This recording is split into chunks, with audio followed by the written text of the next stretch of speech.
1315 BC. And we all know how it starts and we all know how it ends. They send in these spies. 12 spies go in. They're there for 40 days. 10 of them come back with a very depressing review. 2 of them, Joshua and Caleb, Yehoshua and Caleb, come back with a very positive review. But 10 of them were able to sway the mindset of the people to the extent that they lost themselves. They were so overwhelmed with sadness and depression that they said, we don't want to go into Israel. Why bring us here? We want to go back to Egypt. God, we know, we read in the Torah portion, is very upset with this reaction. And so begins the 40 years of the wandering in the desert. And that entire generation passes away, including those spies, including those who went on this reconnaissance mission. And an entire new generation heads into Israel. Now, the obvious question is, what was so bad? What did these 10, 12 spies come back with that really threw off the entire nation? And there is one verse, and it's Numbers 13, chapter 13, verse 31, and it reads as follows.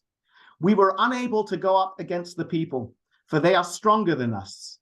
But then they said, we appeared like grasshoppers in our eyes, and that's how we were in their eyes. Because they lacked their own self-confidence, they lacked self-belief, they looked at themselves as grasshoppers, they lacked conviction, they lacked strength, they lacked a mindset of victory. Well, that was mirrored right back to them by everybody else around them, and indeed, that's how they were perceived. And I think if there's anything that we can do as upstanding human beings, standing up for all that is good in the world, standing up for Israel, it's never to look at ourselves as grasshoppers, but instead to look at ourselves as giants, standing up for what is right and for what is good. And then the world will have no other choice but to respect those who respect themselves. The late Chief Rabbi Jonathan Sachs would say, those who respect themselves, others will respect them as well. So there's one thing that we can do, that we can take from the Torah portion this week, is never to look at ourselves as grasshoppers, but to firmly believe with a great conviction of who we are, what we represent, and what our mission is, using God's blessing to fulfill and make this world a good place, a better place, and of course, a peaceful place as well. So no to grasshoppers, and yes to strength and conviction. And with that, I leave you, and I bless us all with peace, with everything else that we need in our lives. We should hear only good news coming out of Israel, coming out of Australia, coming out of the entire world. I bid you all a good evening. Thank you for having me. Thank you, Rabbi. Wonderful to hear from you, and wonderful that you could attend tonight, and good to see you once again. Thank you, John. All the best. So we will see you again, hopefully in the not too distant future, although traveling from Tasmania at the moment is sort of, I've got to get out of the 4 degrees that we had this morning, or 2 degrees, in order to catch the plane. But we will get there, back to Melbourne. We've got a few plans in mind for things that are happening. I've been talking with Amir Mammon, the ambassador, today, of a few things that are coming up that we're going to do together. Stay tuned, Adelaide, and those in South Australia, because we are coming to you. And for those of us who are in Tasmania, the ambassador is coming down to see us as well. So we've got a few things in the planning mode at the moment. So I'm just going to introduce or reintroduce or say hello to one of our fellow committee members, Sarah Way, who is a chairperson of the ICEJ group in Australia. And she's going to say hello and introduce our first guest tonight, Dave Pellowe. So over to you, Sarah.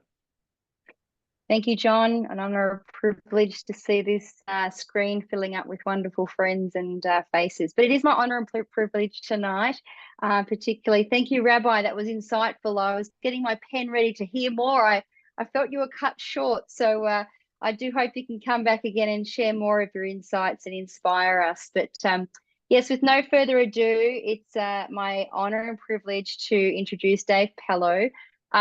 He is well, firstly, Dave, you may not remember we had a wonderful conversation, because you have wonderful conversations with so many people around this land. But I do deeply recall and remember such a beautiful conversation we had here in Albury.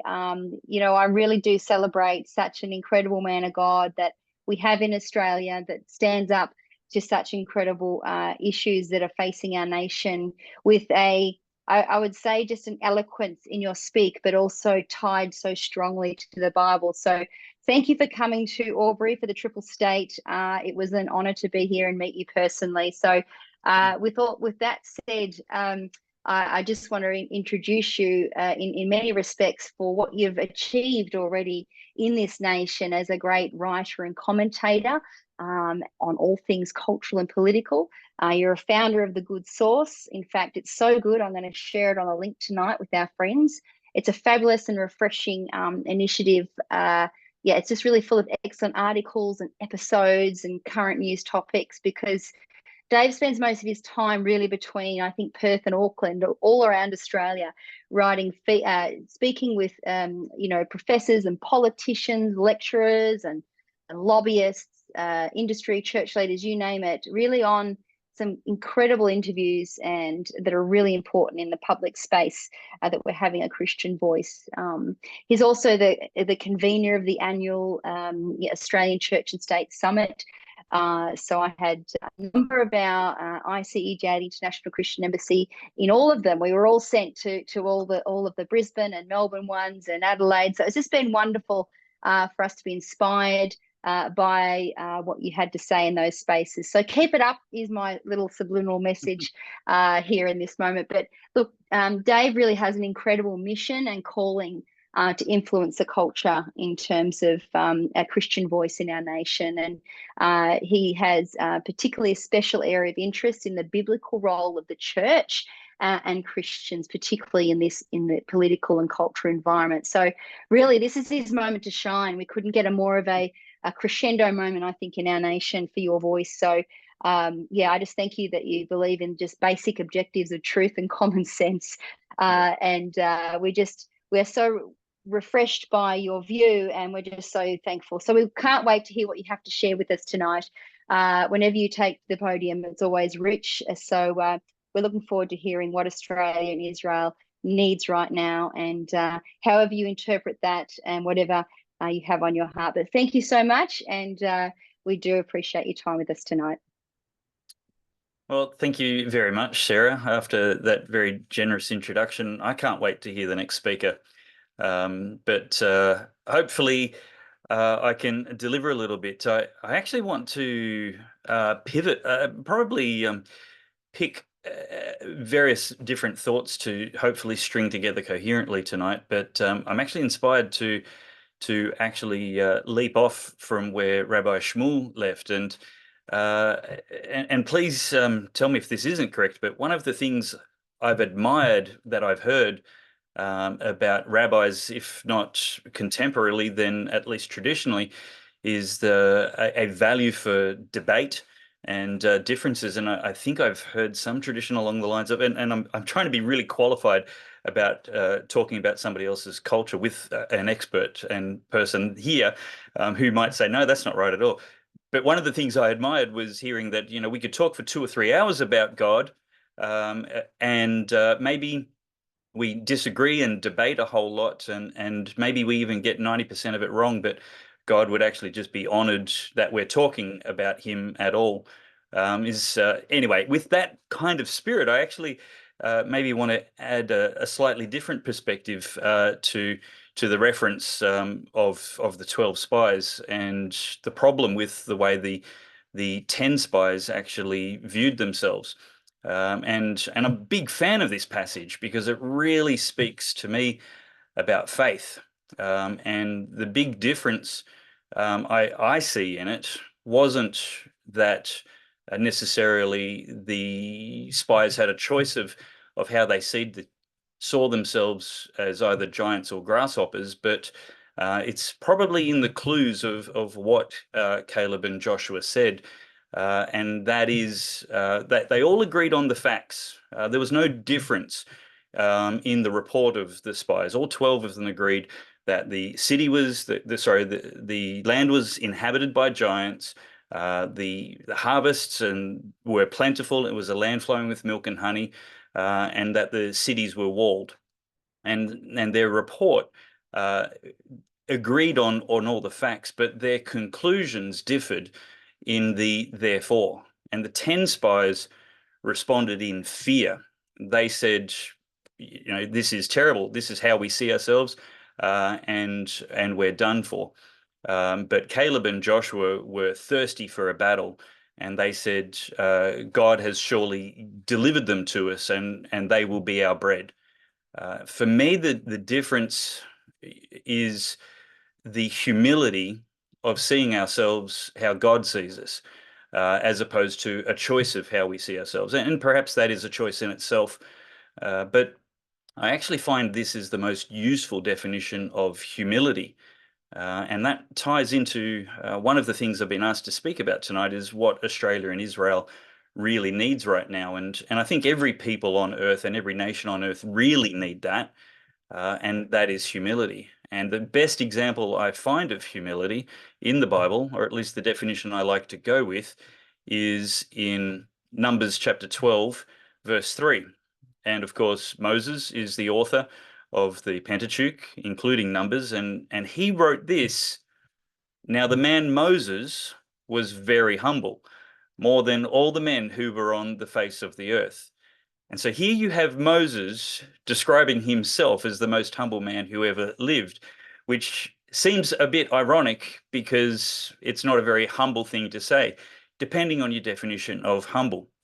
It's probably not a very modest thing to say, but I think it is a very humble thing to say. If you define humility as agreeing with God, and if we see ourselves the way God sees us, if we see issues the way God sees them, if we see sin and righteousness, mercy and justice the way God sees them, if we see Israel the way God sees it, then we are going to solve basically all the world's problems if we could take the next step of submitting to that will and to that authority.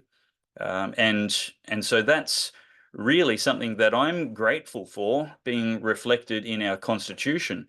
The theme for church and state conferences that I'm running this year is Reformation, meaning a return to the original, a return to or restoration of the good, the best that it ever has been. And really Australia was at its best when we started in 1901. And in the 1890s, there were a series of constitutional conventions held to discuss how we should take from the best of America and the best of England and come up with a constitution for the future.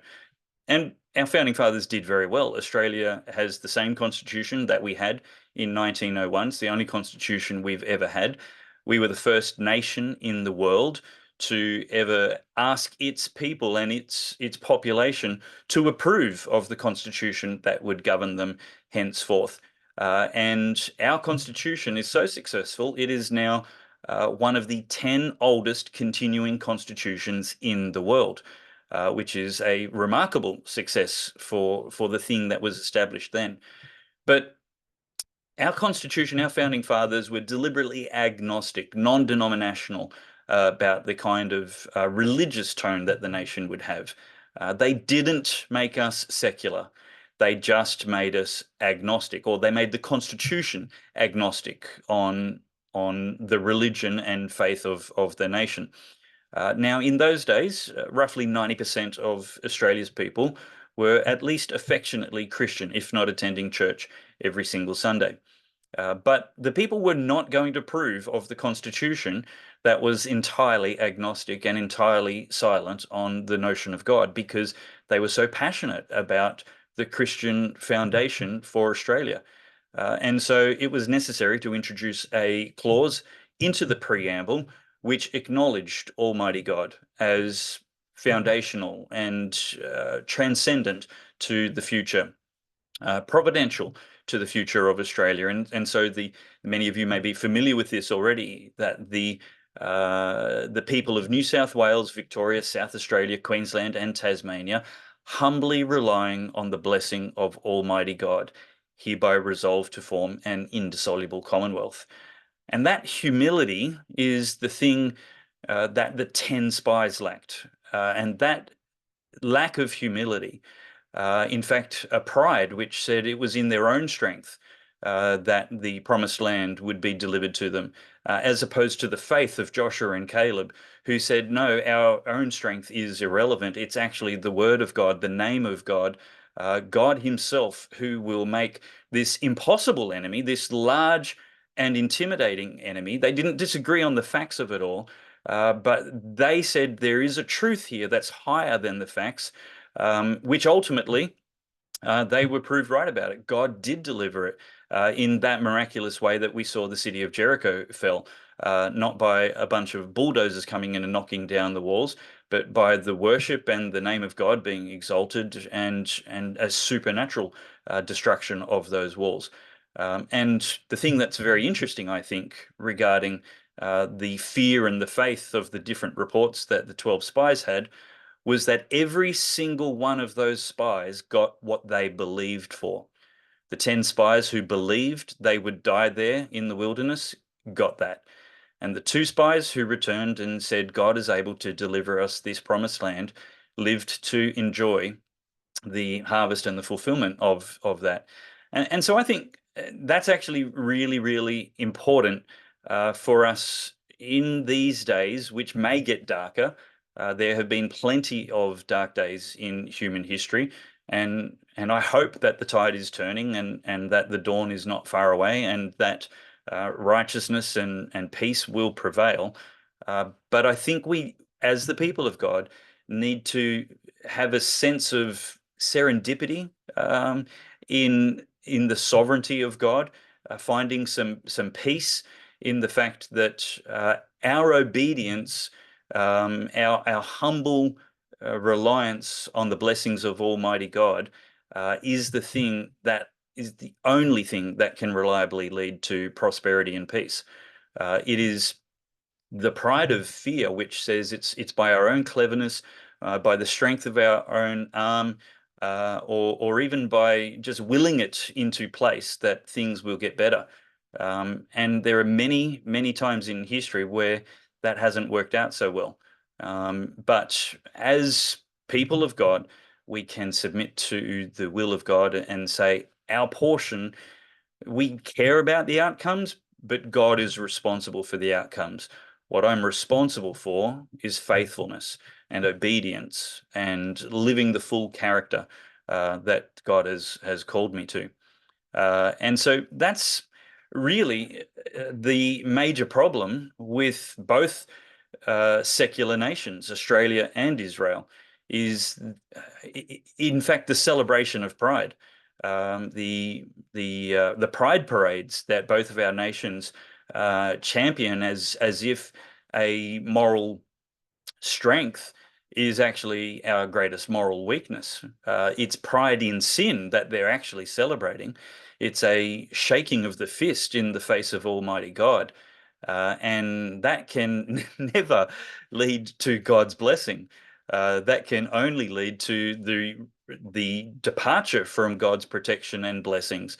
And that's never going to be a good thing for the future of your nation. In fact, we've seen many civilizations fall preceded by that kind of moral license, where people will actually do as seemed good in their own eyes.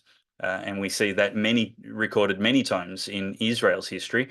And perhaps some Christians or Westerners might look at Israel's history recorded many times as being stiff-necked and doing what seemed was good in their own eyes. But now we in our culture are celebrating those very same things.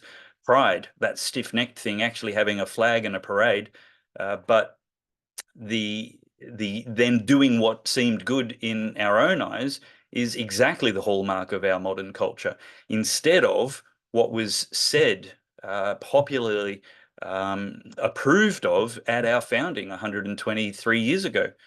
In fact, The Legislative Assembly of Tasmania, hats off to Tasmanians, at least a century ago, because their submission to the constitutional conventions for an alternative preamble to the Australian Constitution was even better than the one we have now. They thought the preamble should say, and this was approved of by the Tasmanian Legislative Assembly, not a poll, but the actual politicians, the Parliament of Tasmania said, the federal preamble should say, the people of New South Wales, Victoria, South Australia, Queensland and Tasmania, duly acknowledging Almighty God as the supreme ruler of the universe and the only source of all, the only true source of all good government. Humbly, hereby resolved to form an indissoluble commonwealth. But what a much more powerful statement, really, of the same sentiment, that he is the supreme ruler of the universe and that he is the only source of all government. Calibrating to and cooperating with that truth is the kind of humility that Australians have, who knows how recently, abandoned, but it's probably been a downward, steady, gradual decline ever since then, and certainly in the 1950s to 60s. If anybody wants to throw some comments in, I'll try and have a look every now and then if you've got questions or little prompts that you'd perhaps like me to talk to.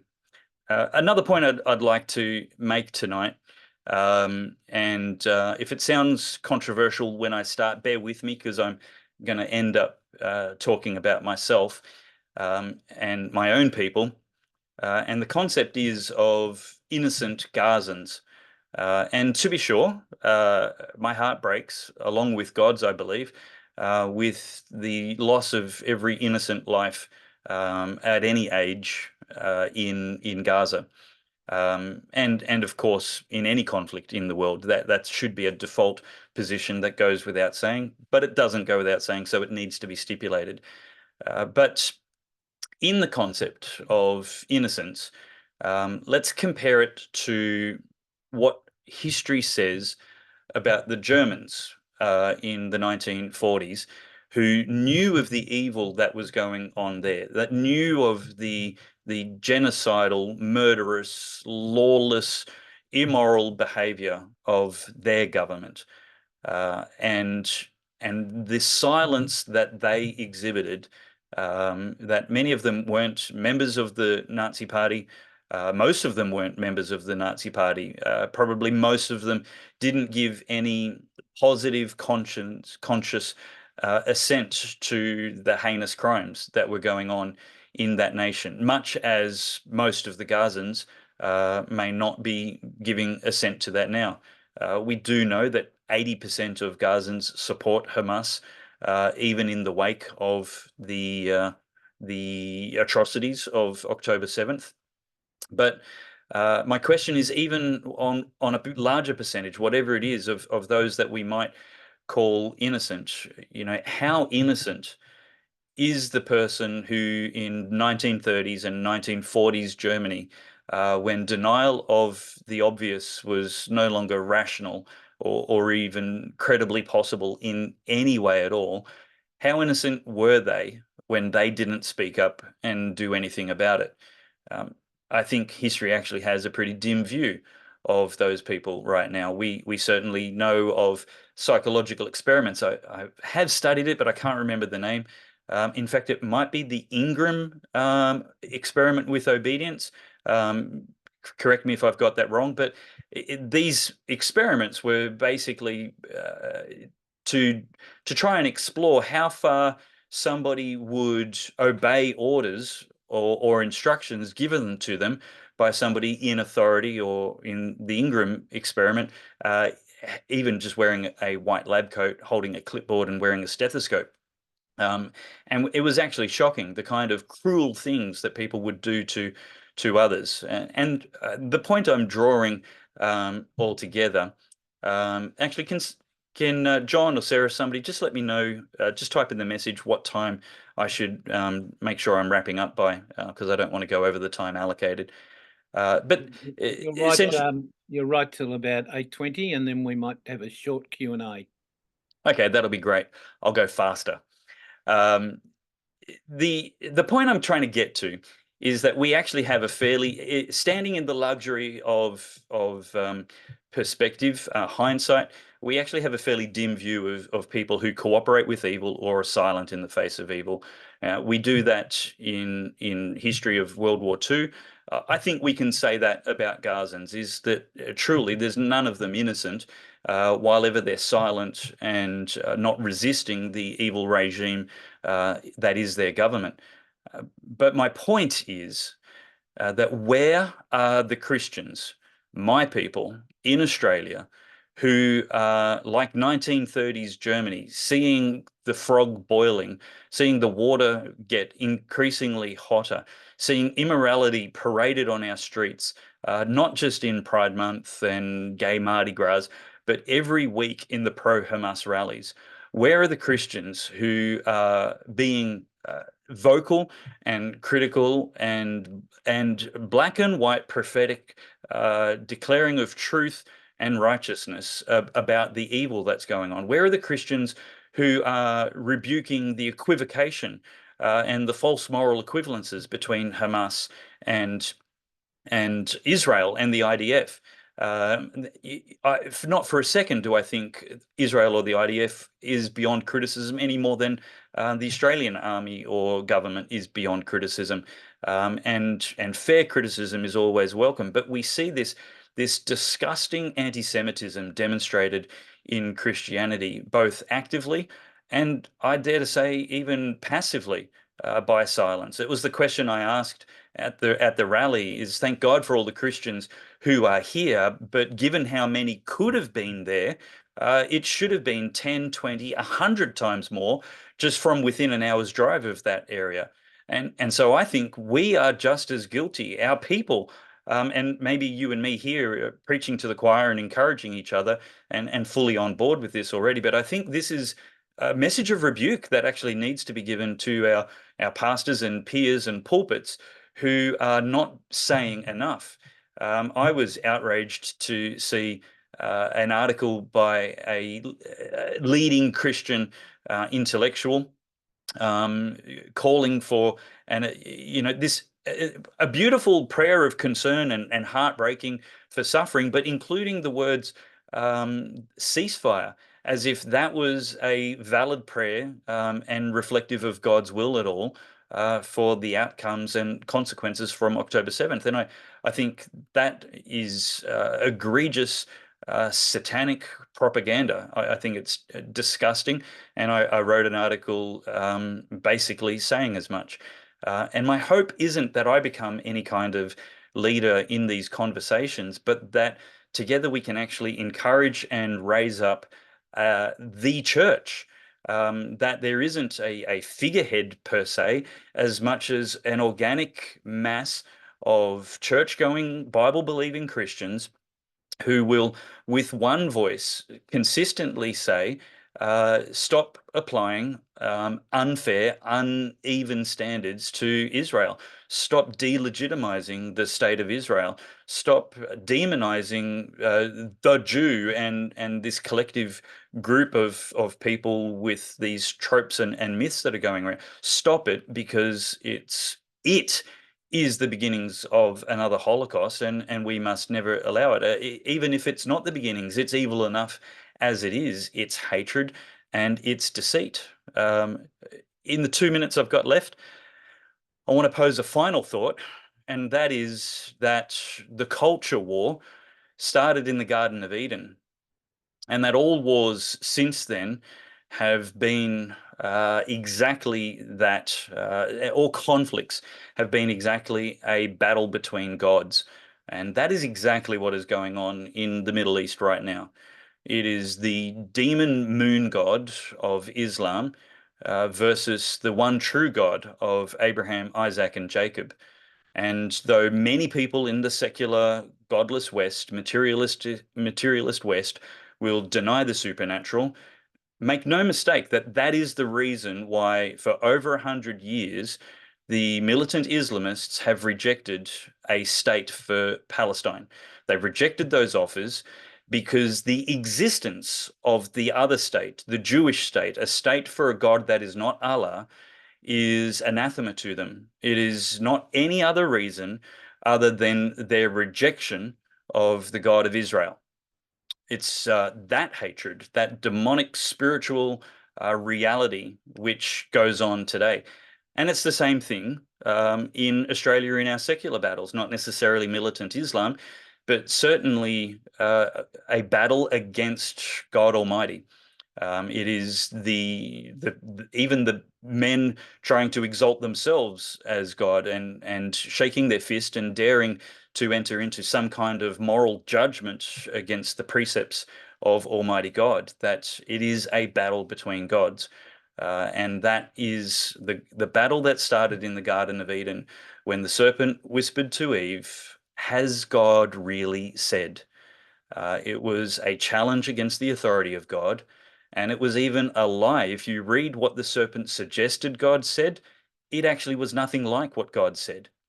And so it was both a challenge to the truth of what God said, as well as to the authority of what God said. And it is those two things that are very central. And so if there's anything that Israel and Australia needs, it's humility to acknowledge what God has said and to submit to his authority and his sovereignty. And I think that brings us nicely to the end of the time given. So I'd love to take any questions or arguments.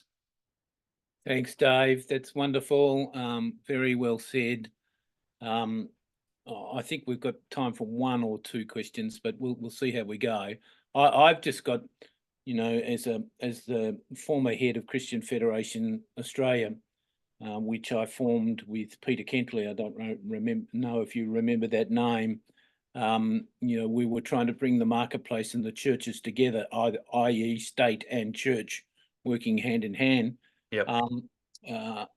At the end of 3 years, I remember saying to Peter, "You take the churches, I'll take the marketplace because the churches are too hard." Yeah. So we have a number of Christians and a lot of our Jewish friends as well on board tonight. What is your advice? What should they be doing to bring attention to either their pastors and their churches, or to, you know, the parliamentarians or marketplace people they have relationship? How would you go about it? Look, with the pastors, the number one thing you have to do is never make an enemy. Understand that even if you are 100% right in criticism or assessments, you know, even if they're constructive and positive, well-intended and biblically accurate, they get bucket loads of unhelpful, unqualified criticism every single week. It's an incredibly stressful, high-pressured job, and if you don't start with some empathy for that, you're not going to be effective. Proverbs says, "He who wins souls is wise," and that's Proverbs. It's prior to evangelism. It's not talking about winning of souls for the kingdom of heaven. It's talking about the making of friends and the ability to come beside. And look, this is really what the ministry of church and state is all about. At the point that I identified there was an information and an apathy problem regarding the church's involvement and interest in the public square, I was in the mood and probably in the personality to shake some people by the scruff of the neck, hoping to, you know, why can't you see things as clearly as I do? Which perhaps isn't quite the humility that one should have.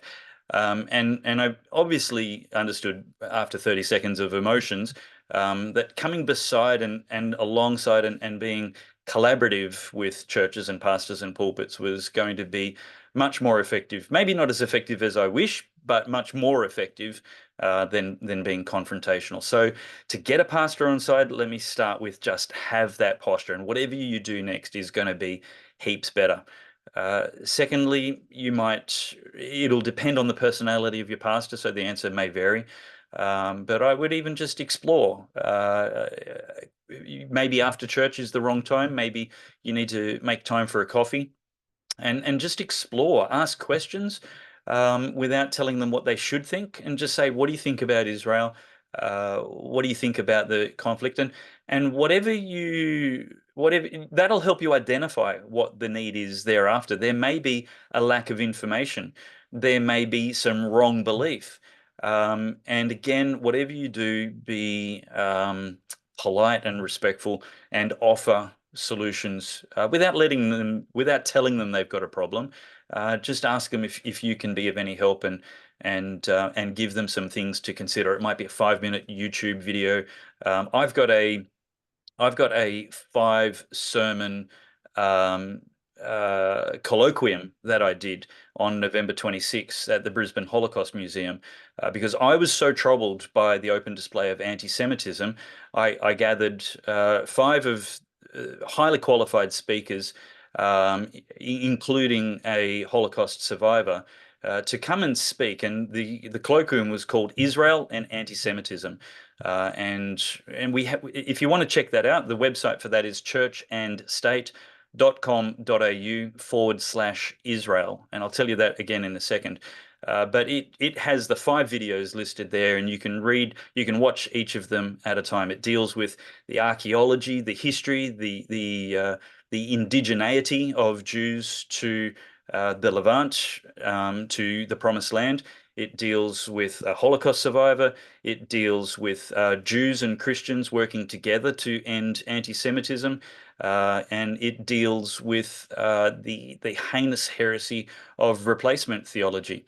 And it's all very polite, but intellectually robust. And, hopefully a pastor would watch all of them, but he might only watch one of them. And if that's a resource that you would like to share with some people, I hope it's a resource that's used often. That that website again is churchandstate.com.au/Israel.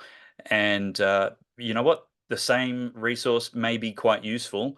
Maybe not the theology parts, but certainly the archaeology and larger parts may be very useful to some politicians as well. You might send them the individual videos.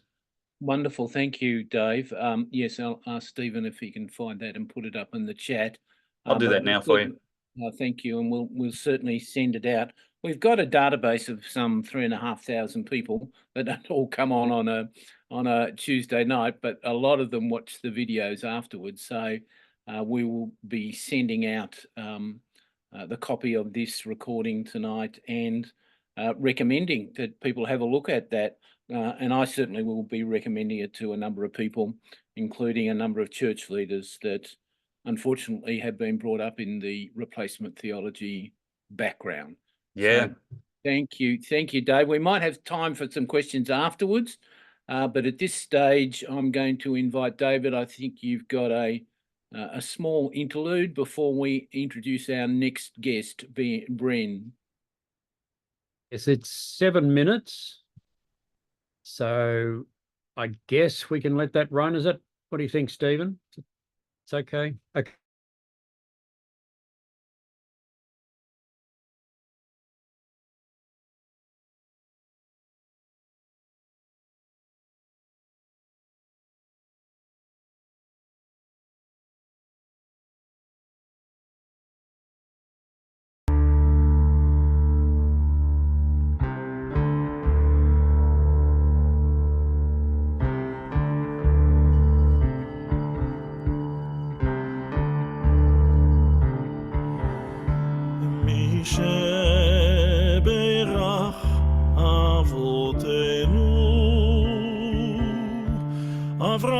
אברהם, יצחק ויעקב,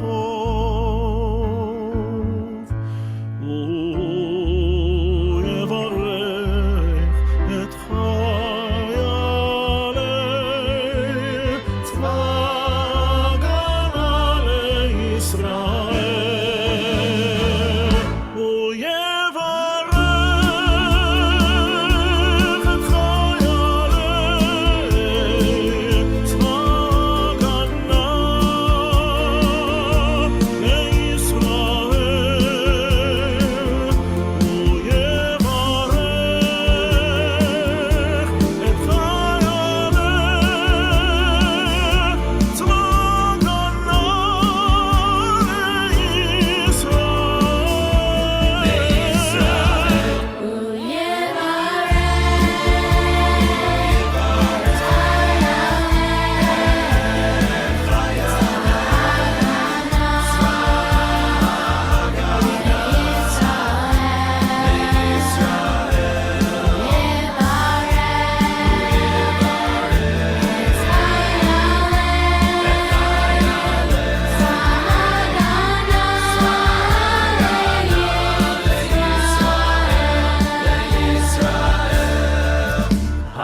כבר מצרים ומן הים הגדול עד לבוא הערבה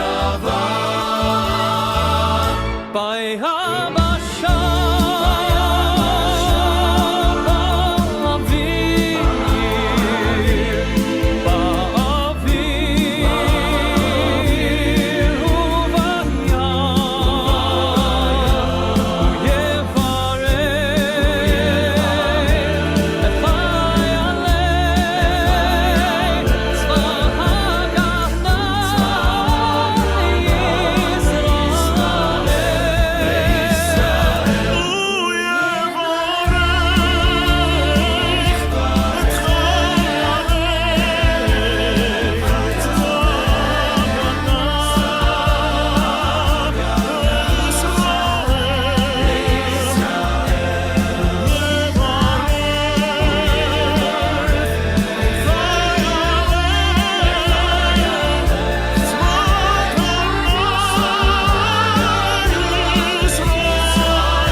ייתן אדוני את אויבינו הקמים עלינו ניגפים לפניהם.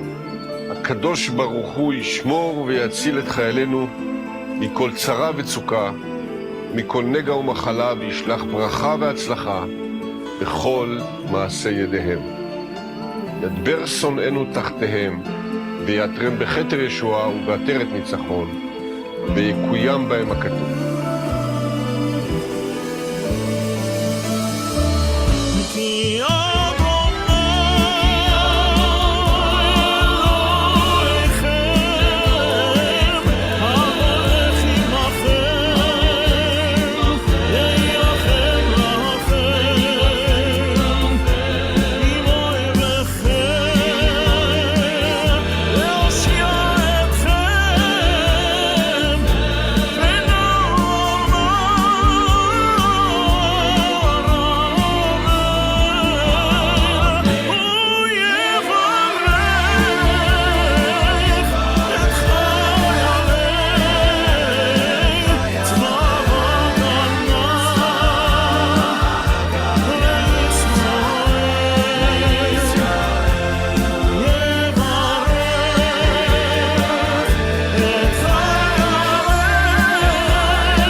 And we say amen to that and stand with that song. David, please send me the link so and others might want to use that link again as well.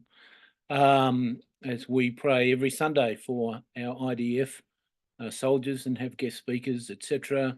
So that's a wonderful, beautiful song with all the wonderful words that went with it. So yeah, we just stand with each other and pray that prayer together. So it's with pleasure that I introduce Dr. Bren Carlill. Bren is a director of the Zionist Federation Australia, and he's previously worked for the Department of Foreign Affairs and Trade and the Department of Home Affairs, researching the human rights conditions and security trends in the Middle East. Dr. Carlill has also worked as Chief of Staff for a federal politician. I won't ask him who it is, but I might. His PhD focused on the intractable of the Israel-Palestine dispute.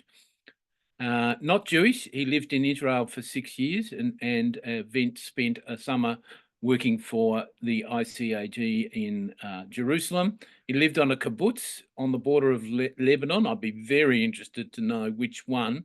And as he says, they were a lot of fun, and he studies in Israel and volunteering for ICAG during his university breaks. He organised Jerusalem marches of the Feast of Tabernacles a number of times. So, Bren, welcome. Lovely that you can meet us. Glad you got the kids to bed and they're not acting up. Please unmute and share with us. Thank you, John. One kid is in bed, the other one I'm ignoring, and I've shut the door. So hopefully she'll be okay. Thank you very much for having me tonight. I'm just going to turn this up. I keep hearing about the Southern Cross Alliance through numerous varied contacts, so it's good to be a part of the meeting this evening. I think, like everyone here, I've been following the Hamas-Israel war very closely. I'm sure you all have. And so what I thought I'd do tonight is take a step back and look at the strategic environment of the Middle East. Now, I think more than most audiences, you would have a fairly good understanding of the strategic environment of the Middle East, but hopefully I can shed some light, or perhaps provide a slightly different way than what you've looked at it before. Because I find that understanding the Middle East, understanding its strategic environment, really enables us to understand why things happen, and also to help us predict what will happen in the future, or if Western policy decisions are a good idea or a bad idea. So using the caveat that I am not a builder, my house has an internal structure of timber. I can't see that timber. It's disguised, it's covered on the outside by weatherboards, on the inside by plasterboard, but the timber is there and it holds up the house. That timber provides my house with its internal structure, with its shape. It defines the shape of my house. And the Middle East similarly has structures like this. You can't often see them, but they're there and they define the shape of the Middle East. So what these structures are three broad groupings, which I call the status quo bloc, the resistance bloc, and the Sunni Islamist continuum. And how these groups of interest interact really defines the shape of the Middle East. So the status quo bloc, these are your Sunni Arab dictatorial countries. What they really want is the US to guarantee their security. Now, I call them the status quo bloc. I should probably call them the status quo anti-bloc, because they don't want the Middle East to remain as it is today. They would much prefer the Middle East to be what it was like 30 years ago in the early to mid-90s. Israel is an increasingly accepted proxy member of the status quo bloc. Now, the resistance bloc centers on Iran. Iran, as you know, is Shia. It is Persian as opposed to being Sunni and Arab. Iran wants to replace the US as the regional hegemon. And indeed, it is working to reduce US influence in the Middle East and ultimately to expel the US from the Middle East. And it uses highly sophisticated proxies and engages them in proxy warfare. By proxies, I mean Hezbollah, the Houthis, the Popular Mobilization Forces in Iraq, and so on. Syria is the only other state member of the resistance bloc other than Iran. And the third group I mentioned is the Sunni Islamist continuum. Now, unlike the resistance bloc and the status quo bloc, I don't call the Sunni Islamists a bloc because they don't have defined parameters. With the bloc, you're either in or you're out. Status quo, sorry, the Sunni Islamist continuum, it really is a continuum stretching from, say, the Muslim Brotherhood, which is mostly peaceful, through to groups that have a more ambiguous relationship with violence, such as the Hizb ut-Tahrir, through to the groups that are that glory in engaging in ultra-violence, such as Islamic State, Al-Qaeda, and so on. What these groups have in common is that they want to establish an Islamic caliphate. Where they differ is the emphasis that they place on different priorities and the different means of obtaining the caliphate. Now, so I've defined these three groups, the status quo bloc, the resistance bloc, and the Sunni Islamist continuum. They're like a triangle. Each of these groups fears and is feared by the other two. Now, if you look across the Middle East, it's where these groups of interest overlap or rub up against each other is where conflict in the Middle East is occurring. So how do these three groups and this interplay of the sort of strategic environment impact on the Hamas-Israel war? Well, Hamas is actually a bit of an anomaly. It's not really, it's often described, including by me, as a proxy of Iran, but it's not if you like, a fully paid up member of the resistance bloc or the Sunni Islamist continuum. But both of those blocks, or both of those groups of interest, want to help Hamas. And so Hamas has usually been very careful to accept their help and not to alienate either of those groups. Now, of course, the reason why they want to help Hamas is because both of those groups see Israel as an enemy, and therefore they want to help Hamas defeat Israel. But Hamas does not seek an Islamist caliphate like the Sunni Islamists. It is a nationalist group. It wants to establish a state of Palestine. Of course, that state of Palestine it wants to replace Israel with, and it will be an Islamist state. But it's a nationalist group. It's not a universalist group. So in that regard, it really differs from the other Islamist groups out there. And it is very close to Iran these days, but unlike its other proxies, Hamas is not Shia, and it's not interested in helping Iran take over the Middle East. But because Iran likes Hamas and wants to provide it with funds, then of course it's going to allow it to give it funds. And indeed, it was very close to Iran and the resistance bloc leading up to about 2011. Hamas was based in Syria, and it's actually an interesting evolution of Hamas. It was probably more aligned, even though its roots were the Muslim Brotherhood, it was probably more aligned with Iran leading up to 2011. But that's when the Syrian civil war started. What the Syrian government was doing was killing tens of thousands of Sunni Arabs, and Hamas is obviously a Sunni Arab group. And it felt that it had to leave Syria, and it did so. And around about the same time, in Egypt, the Egyptian dictatorship of Hosni Mubarak was overthrown, and the Muslim Brotherhood came to power. Mohammed Morsi was the president. And so Hamas jumped ship. They went from Syria to Egypt, and they really bet a lot on the Muslim Brotherhood being successful, and this was going to be the rise of the Sunni Islamists. And if you look back in 2011, you would have seen the idea that the Sunni Islamists were rising. This was their moment.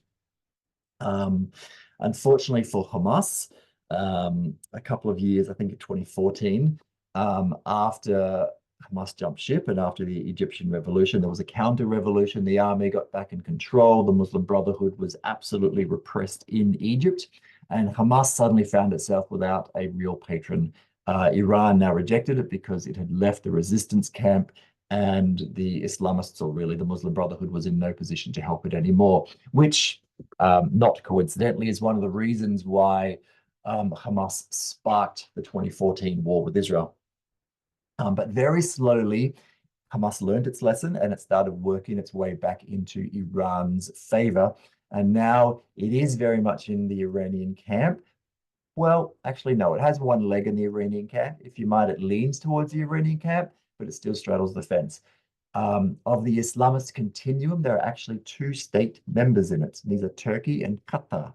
Now, Qatar is vitally important, A, because it has lots of money and it provides lots of money to Hamas, but also it owns and controls Al Jazeera, and Al Jazeera pumps Islamist propaganda into the households across the Middle East. And of course, it does this in order to undermine the status quo countries and the status quo governments, because all of these three blocks are intent on undermining the others.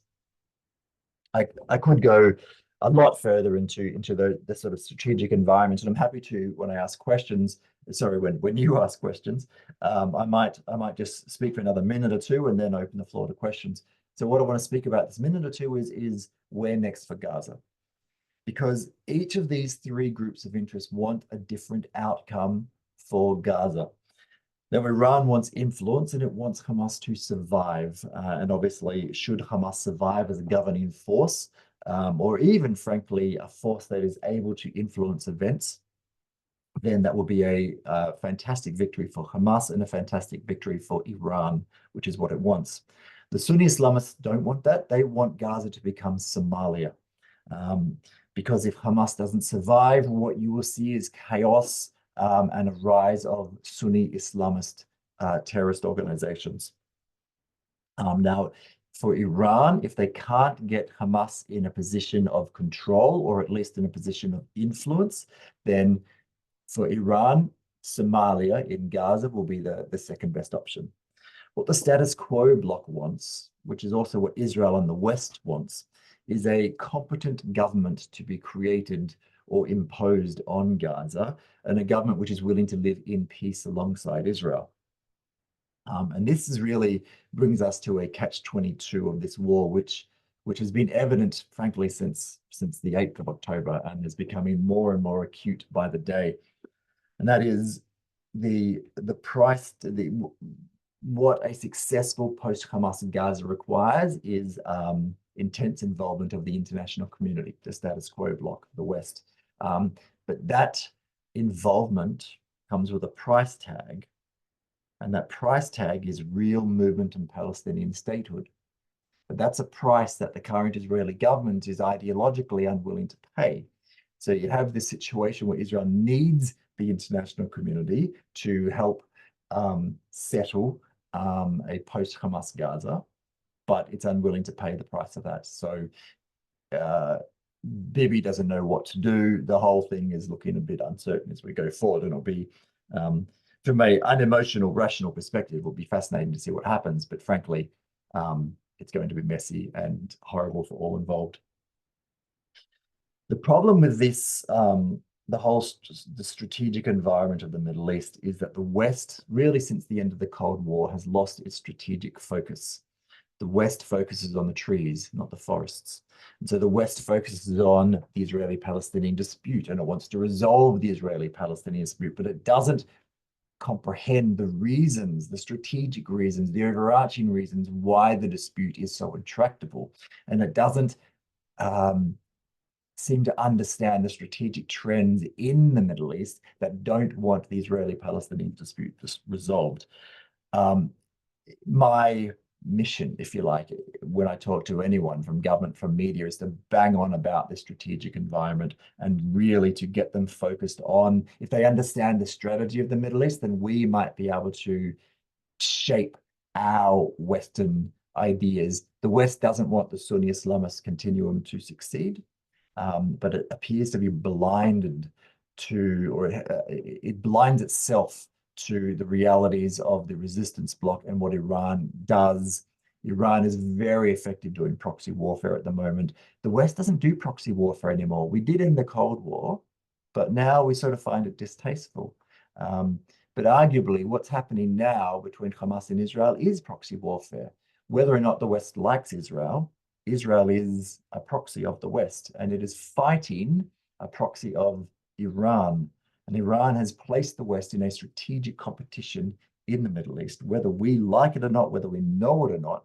And frankly, it is vital for Western interests that our proxies win and defeat Iranian proxies, and ultimately that our policies go to undermine the Iranian regime. Unfortunately, very few Western governments appear to be across that, which is a shame. Anyway, I've thrown lots of information at you in a very short period of time. I figure I'll leave it there, open the floor to questions, and that way you can ask me what it is you want to know as opposed to what I think you should know. Thanks, Bren. Yeah, you've opened up some interesting areas. I didn't get that, the three-pronged Islamic push, etc. So I think that's very interesting as to how that works. I'll open and just say to people, if you'd like to ask a question, please push the reactions button and raise your hand, and we'll give you a go to ask a question. We've got about 10 minutes left. You know, as I mix with a number of leaders in Israel, I'm told that approximately 80% of the population cannot see a peaceful back to Gaza run by the PLO movement, that there has to be a complete reshuffle of the current political atmosphere in Gaza. There's a number of suggestions of whether the Jewish people should take some resettlement. Of course, Biden and the West are seeming to say, oh no, just give it back to those people, they'll all be okay. What's your position? What do you see?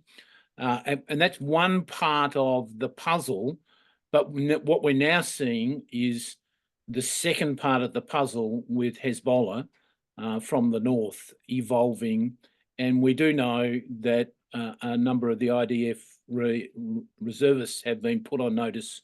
They'll be back in action in 4 weeks. What's your thoughts on that?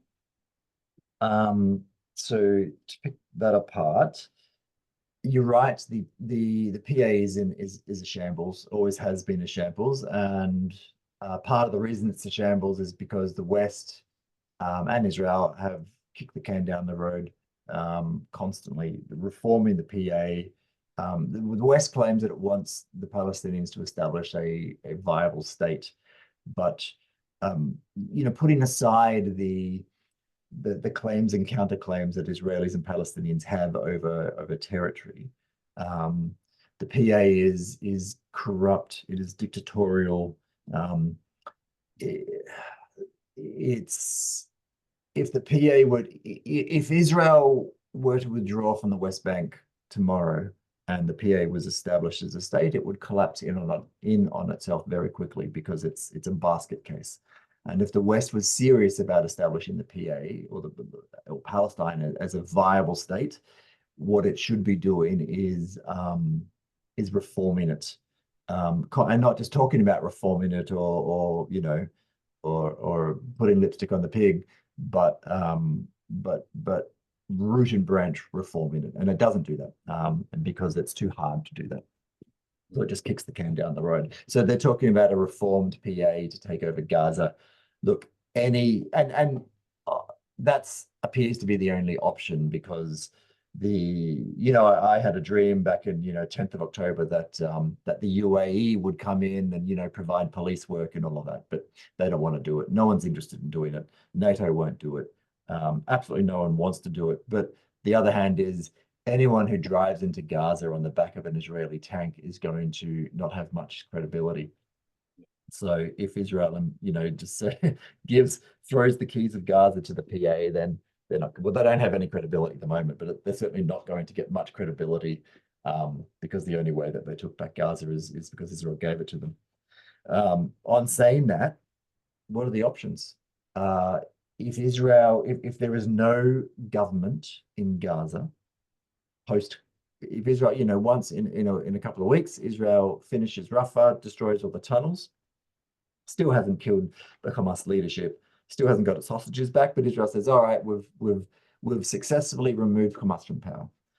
Then what? If a government, Palestinian government, regardless of who runs it, is not created in Gaza, then Hamas will just continue in guerrilla warfare. They will attack Israel. They are better at it than Israel is at defending itself.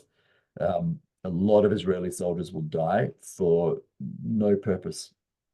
So Israel's priority is to get out of there. There's a handful of loud voices in Israel that want to resettle Gaza, but they are a minority. No one is interested, apart from your hardliners like Ben Gvir and Smotrich. No one is interested in it, and it's not going to happen. But there needs to be a plan for post-Hamas Gaza, because without a plan, it will be a security vacuum into which Israeli lives will be sucked. Unfortunately, and there might be a plan, but the plan hasn't been made public, and nothing Israel is doing appears to be heading towards a plan. But maybe they'll pull a rabbit out of a hat. Yeah, no, I agree with that. Steve Green's got his hand up. Thank you. Thanks, Bren. So complex, and you make it so easy to understand in some ways, but it's still very complex and unsolvable from where I sit. I've recently been reading some reports of Qatar threatening to expel the Hamas leadership that is based there or takes harbour there, and to basically exile them to Iran. Is there any strategic plays there, or is that just hot air, or what do you know about that, and is there some significance there?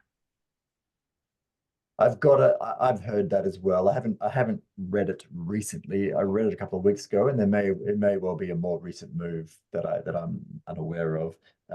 To me, it would have been part of the negotiations. part of the Hamas leadership is based in Qatar. Qatar has been the mediator for the Hamas-Israeli negotiations. Hamas wasn't moving, so it's quite possible that America lent heavily on Qatar and said, look, you know, do something to make Hamas move. And so Qatar threatened this. You know, they would go to Turkey. They wouldn't go to Iran. Iran is not well liked in the Middle East. It's hated in the Middle East. It's seen as not Arab because it's not Arab, and for that matter, it's Shia. So Iran's happy enough to take training and money and arms from Iran, but it's not going to base itself in Iran. Whereas Turkey, it'll happily base itself in Turkey. And indeed, there are when plenty of Hamas types fled to Egypt and Muslim Brotherhood types fled to Egypt in the counter revolution of 2014, and they went to Turkey. So that's where Hamas would go. But honestly, I think Qatar gets it helps Qatar having Hamas there because they're part of the mediating team. Its credibility within the Middle East, Hamas is popular, so they're the ones that house Hamas, things like that. I can't see them actually. It would have to be a hell of a threat from the US to make Qatar kick Hamas out.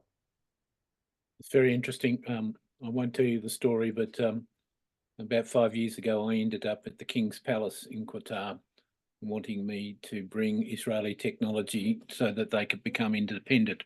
Now, I didn't act on that. That's another story, but fascinating. Look, I think we've got time for a couple more questions. Dave Pellowe's got his hand up, and then Paul Myers. Thanks, Bren. I don't know if you've seen, but I've just seen latest news from Israel today is that their High Court has ordered the army to draft ultra-Orthodox men, which is very upsetting to one of Netanyahu's key coalition partners. Just wondering if you have any predictions, crystal ball gazing on whether or not this is going to make those parties withdraw from the coalition, destabilize the government, and force an election. I don't know. Long story short, the parties like Ben Gvir and Smotrich, they can threaten, which is different from the Haredis, that they can threaten all they like about leaving the coalition, but they never will because their access to power and government is absolutely dependent on this government and Bibi being in power. And come the next election, they're going to be handed a shellacking. The Haredis are different because there's a good chance that they will, or at least one of them, will form a coalition partner, even to a centrist or left-leaning government. And look, the next government's not going to be left-leaning, but it's not going to be hard right like this government. So they may, if they judge that they'll, that they can walk and that they can get a better deal, but really most of the centrist parties in Israel want a solution to the Haredi, the fact that they've dodged the draft for 70 odd years. Yeah. They want a solution to it. So someone needs to come up with a solution that that will work for Israel and work for the Haredis. And really, the solution is easy. It's been apparent for years, and obviously it's not a solution because otherwise it would have been implemented. But I've long thought that Israel should implement a national service. So in other words, you're not called up to go to the army; you're called up to serve the country. Now, part of that, and many people would go to the army, but other people can do community work, and this would bring in the Arab communities as well. Do community work, do this, do that. You can get the Haredis to do that. They do the 1 year, 2 years of community service, and then they're free to to go out and work. Part of the reason that the government and the country want them to serve and be drafted, it's not just so that they're in the army, because really they're going to be a pain in the army because they're so kosher and they don't want to do this and don't want to do that. I think most soldiers wouldn't want them there, but you don't get full access to the Israeli economy unless you've served, because people don't want to hire you. Now, if they come up with some kind of national service, community service, name it what you want, then Haredis can enter the workforce in greater numbers, which frankly creates more money, more tax, all the rest of it. And it would be better for everyone, including the Haredis. But there's obviously a reason why that hasn't been implemented, because otherwise it would have been. Great yeah, insights. Thanks, Bren. Yeah, good. Thank you, Bren. National service is a great idea. I can talk some more about that another time. Last question, Paul. We're just running over time, so make it a quick question. Hello, Bren. Nice to see you again on this platform. The question I've got is that the major parties neither seem to be interested in a two-state solution, and a one-state solution has been on, sort of most people's agenda for a long time, particularly on the other side. And given the growth of Islam throughout the Western countries and things, do you believe that the constant discussion about land, and be it Gaza or Judea, Samaria, or those two in particular, and then Islam's view about Israel, do you think that the world has lost sight of the real war, and the real war is Islam versus Christianity and Judaism, rather than over a slice of land? Good question. I think that's not the real war. There are two wars happening. There's plenty of Palestinians and Israelis who are fighting over the slice of land. I know plenty of I've gone for beers with Palestinians. They're not devout Muslims. Plenty of them are, but plenty of them aren't. A lot of Palestinians just want a state. And they're not flag waving Zionists, they never will be, but they're willing to share or divide the land with the Israelis, and a lot of Palestinians don't. So I think, however, the West has lost sight of the fact that there are plenty of Palestinians who absolutely, for religious reasons, absolutely never want to share or divide the land with Israelis. And for that matter, there's plenty of Israelis for religious reasons who never want to divide the land with Palestinians either. On the Israeli side, basically, I mean, I haven't looked at polls in depth recently, but the Israeli society can be divided into three broad groups vis-a-vis peace process with Israel, right? You've got your religious types that for religious reasons never want to divide the land. Eretz Israel is for the Jews, and that's it. Among the rest, you've got people that are willing to divide the land in principle, but don't trust the Palestinians at all. And then you've got people who these days are absolute rump of Israeli society who think that if we just give enough land to the Palestinians, then they'll have peace. So there's the land for peace people. We'll give the Palestinians enough land, and then they'll give us peace. And the other people you could call the peace for land people, and that is, we're willing to give Palestinians land, but first they need to give us peace, right? Now, in the Second Intifada of 2000, the peace for land people, the skeptics who didn't trust Palestinian intentions, felt that they were proven correct. And they started voting with the religious types that never ever wanted to divide the land, which formed a solid majority of Israeli society, and which is why peace skeptic governments have been voted in for the last 25 years. However, if Palestinian society were to ever show real interest in peace, genuine peace, not just, talk about it, what you'd find is that about half of Israeli society would suddenly say, you know what, we do want peace with the Palestinians. They have shown us that they are interested in peace, and they will start voting for peace parties like Labour and Meretz and the rest of them. And then you will have the serious divisions in Israeli society that we saw in the 90s, which led to Rabin's assassination, of the country riven between those that never want peace with the Palestinians and those that do want peace with the Palestinians. And there's similar divisions, I'm aware of the time, so I'll stop with the similar divisions on the Palestinian side, where you've got the religious types that want the entire land for religious reasons. You've got those who are willing to divide the land, but think that violence is the way to achieve it. And then you've got those who are a minority who are willing to divide the land and think that negotiations are the only way to achieve real peace with the Israelis. Now, with the Islamists and then those who want to use violence to divide the land, they form a comfortable majority of Palestinian society, which is why violence is the Palestinian chosen method. But if you started somehow getting more Palestinians realizing that negotiations are the only way to achieve peace, then you might find some movement. All of this is many, many, many ducks that have to be lined up.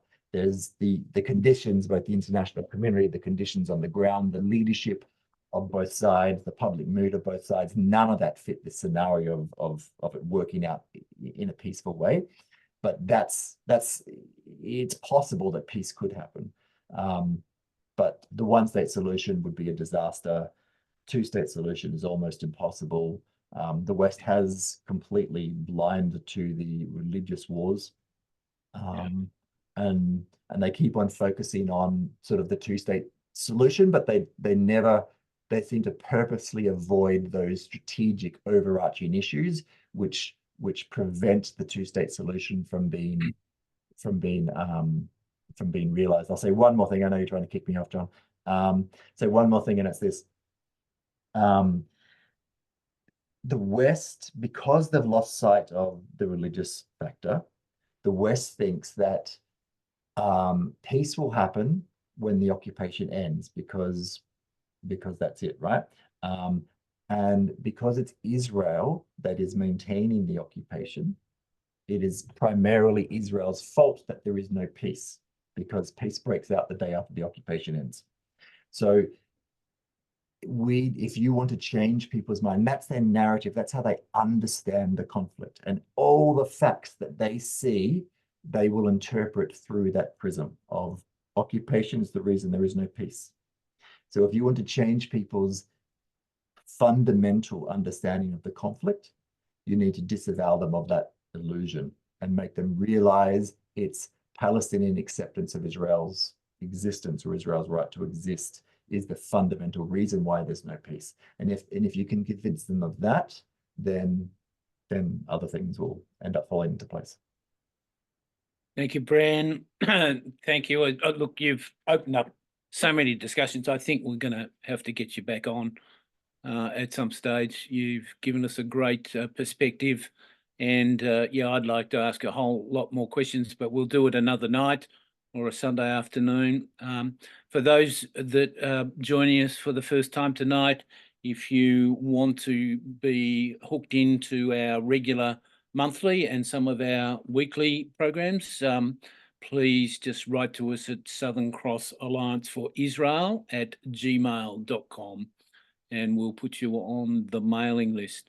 But just like you all to unmute, give a big round of applause to Dave Pellowe and Dr. Bren Carlill. Well done. Fantastic night once again.